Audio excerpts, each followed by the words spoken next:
way. You need to preach that way.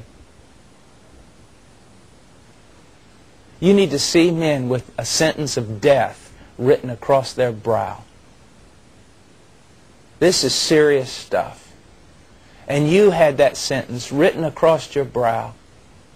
This is not the most tender spot on a man, but it is tender. You don't want to try to nail a nail with your forehead. Imagine having it written across your brow, and the hangmen are coming for you, and you do everything to get it off your brow, to the point of now your brow is a bloody mess, but it's still there. Only the blood of Christ could remove it. Don't you see, we were all condemned to die. No one could save us. Who would want us? As we're going through all the stuff we moved into our house, I bet you half of it we've thrown away or given away or something. We've come to so many things that should we save this? No, don't save that. Do you realize that? Don't save. Are you ridiculous? Don't save that. Throw it out. Apart from the love of God, apart from pity, someone in heaven could have said, do you want to save this? Don't save that. Are you kidding? Throw it out. Get rid of it. Look at it. It's disgusting. I like yogurt. Not real yogurt. Real yogurt grosses me out, but American yogurt that tastes more like ice cream. And my wife bought me a treat. She got me some yogurt the other day. And man, I was excited. I tore into that thing, and when I did, it's like yogurt was all over my hand. I go, oh, this is gross. And I found out the thing had busted open, I guess while it was in the store.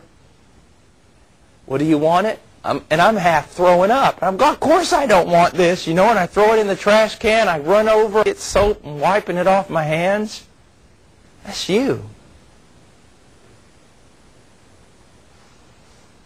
You want to save this? Save it.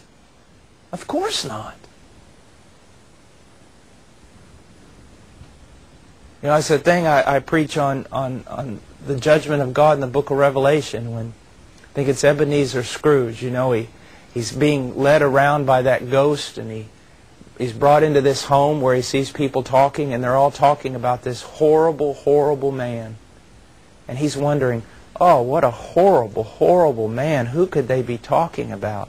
Only to his terror, he finds out they're talking about him. In the same way, prior to your conversion, if you could have been privy to a conversation in heaven, hearing them talk about some grotesque brute that ought to be cast into the very most bottom part of hell, and you're thinking, who on earth? Is it Hitler? Is it Mussolini? And then you hear your name. That this person must be done away with before there can be a new heaven and a new earth created. So Jesus Christ, laying down of His life for His friends, was beyond anything that could ever happen in any other man's life. A voluntary act, and consequently a more wonderful of display of love than could ever be given in any case. I love what Thomas Boston writes here. He was born holy for them, lived holy for them, and died for them on the cross. We need to preach that Christ died for God. But a lot of young men who've become mesmerized with the idea of God doing everything for His own glory, which is true, in their own self-delusion, the young men have forgotten that although Christ, first and foremost, died for God, He died for men. Don't you ever forget that. Look what Boston says. He was born holy for them. For them. He lived holy for them. And He died holy for them on the cross. Never was there such an act of friendship as this among men, one bearing the wrath of God in the room instead of another. Oh, how He loved them. Now, this next thing we're going to look at, and I'm going to sound too mystical here for some, but that's all right. I believe the knowledge of this, we grow in the knowledge of this next phrase, only through intimate communion with God. Through understanding the Scriptures, but through walking with God. He says, you are my friends. I had a relative one time that looked at me as having a great deal of trouble with his sons. And he said this. He goes, I love my sons. I don't like them. They are not my friends.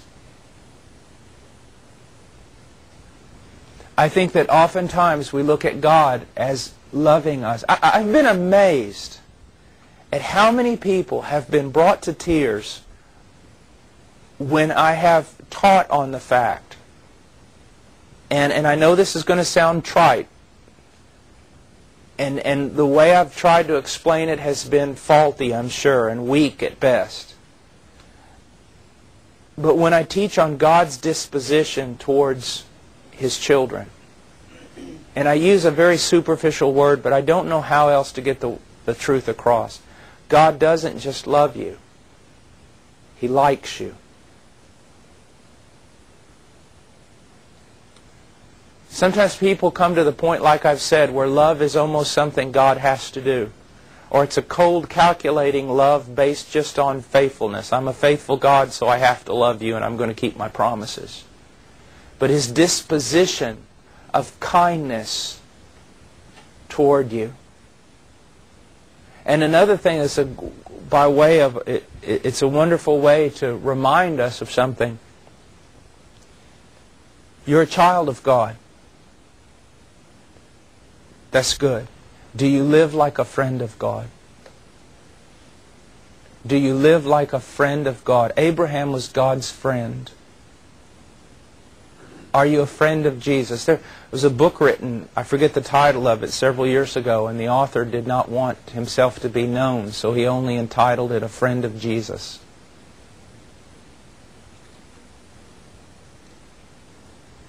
Do you walk as a friend? Now think about that. What do you think a friend is? How do you think a friend responds or lives in the context of a relationship with another? Are you a friend of Jesus? From His side, you most certainly are. You act like one. John Gill writes, the persons for whom He laid down His life are described as His friends. Not that they were originally so, being enemies and enmity itself to God. When He laid down His life for them and reconciled them, they were not such as had carried themselves friendly or had shown any love and affection to Him, but all the reverse. But they are so called because He had chosen them for His friends. He had pitched upon them. I love that phrase. And resolved to make them so, and by dying for them, reconciled them who were enemies, and in consequence of this, by His Spirit and grace of enemies, makes them friends, so that His love in dying for His people is greater than any instance of love among men. The one phrase that we've already read, He had pitched upon them and resolved to make them so. And He resolved to make them so not by manipulation, but by love. Do you know of a person that's rather estranged with you, that you have pitched upon them and resolved to make them a friend? You have resolved to make them a friend by the kindness you show to them. He laid down His life for His enemies without any sinister, selfish views, and that freely and voluntarily, whereas among men, when one has laid down his life for others, either they have been very deserving, or he has been forced to it, or it has been done with the view of popular applause and vain glory.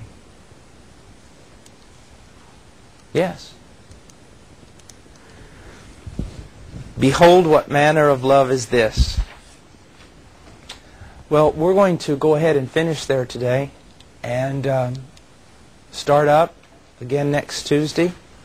I'm looking at right around September when we will begin with our little training program. I have to leave for Peru. It's my last big trip out, and I'm going to be in the jungle of San Rafael and San Martin, I think, and I'm also going to be preaching in Lima.